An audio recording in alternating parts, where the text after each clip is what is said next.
This is an orthokeratology case where the patient was previously wearing CRT lenses and has been refit into WAVE. The post-wear vision is not very crisp at about 20/25, and we can see in the topographies that the lenses are riding a little bit low in both eyes. If we look at the rough representation of the topography that we get in the lens window, we can see that there's a little bit of inferior steepening in both eyes, and no matter what we do to the lens, it is going to ride a little bit low.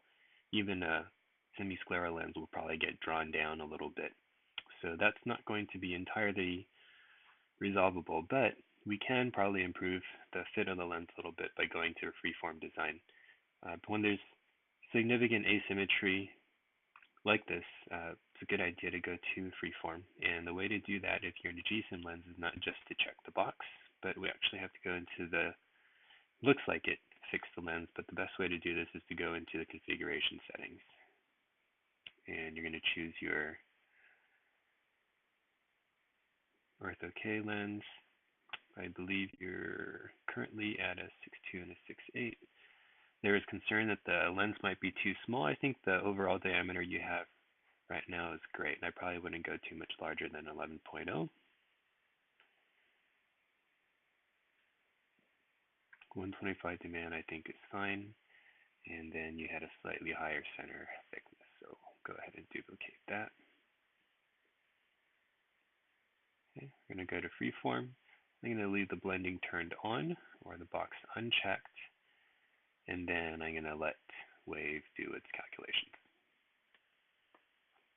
Here's now the new lens that Wave came up with, and then what I did here was bring up another window of the right lens in its original form, and we can see that in this meridian here, where a little over 100 microns more shallow with a new lens. So this lens is going to seal off a lot better back here behind the back edge of the reverse curve, so you should see more alignment, less pooling, especially in this meridian.